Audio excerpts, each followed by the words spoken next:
The darker the night, the brighter the stars. The deeper the grief, the closer is God. These words from Fyodor Dostoevsky capture the profound nature of grief, an inevitable part of our human existence. Grief, in all its intensity and depth, can often feel like a dark night. But within that darkness, there's a potential for illumination. The stars of insight, wisdom, and even divine connection can shine brighter against the backdrop of our sorrow. William Shakespeare once wrote, "To weep is to make less the depth of grief. Expressing our grief, letting the tears flow, can help lessen its burden."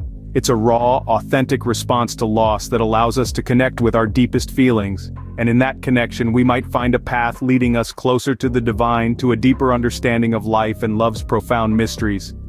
Grief is the price we pay for love, Queen Elizabeth II reminds us, a poignant reminder that grief and love are intrinsically intertwined. Scene script. Grief is like the ocean. It comes in waves, ebbing and flowing. Sometimes the water is calm and sometimes it is overwhelming. All we can do is learn to swim. Vicky Harrison. This quote perfectly encapsulates the process of grief. It's not a linear journey, but rather a tumultuous sea that we must learn to navigate. The waves of grief, like those of the ocean, are unpredictable.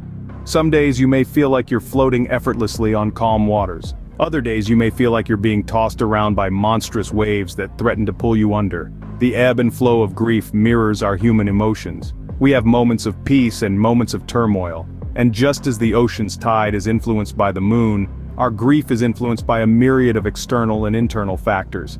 Our memories, our relationships, our physical health, our mental state, all of these can cause the tide of our grief to rise or fall. But amidst this unpredictability lies a profound truth. As Jamie Anderson beautifully put it, grief, I've learned, is really just love. It's all the love you want to give but cannot. Grief is a testament to the depth of our love, a love that now has nowhere to go. It's a love that we cannot express to the person we've lost, so it turns inward, becoming grief. The key to navigating the waves of grief is to allow yourself to feel. Feel the love, feel the loss, feel the pain. Embrace the ebb and flow. Because grief, like the ocean, is not something to be conquered or controlled. It's something to be respected and understood. In the wise words of Earl Grolman, grief is not a disorder, a disease, or a sign of weakness. It is an emotional, physical, and spiritual necessity, the price you pay for love. The only cure for grief is to grieve. Remember, it's okay to grieve, it's okay to feel. It's a testament to the love you have, a love so strong that it continues even when the person you love is no longer here. Grief is not a disorder, a disease, or a sign of weakness. It is an emotional, physical, and spiritual necessity, the price you pay for love. The only cure for grief is to grieve. Earl Grolman.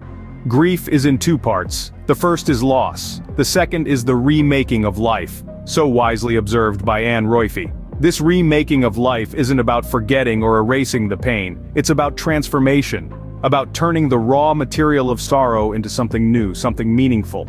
Consider the poignant words of Elizabeth Kubler-Ross. The reality is that you will grieve forever. You will not get over the loss of a loved one. You will learn to live with it.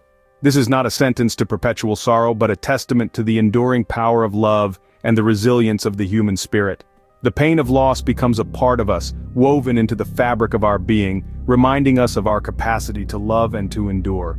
Grief never ends, but it changes. It's a passage, not a place to stay. Grief is not a sign of weakness nor a lack of faith. It is the price of love. Author unknown.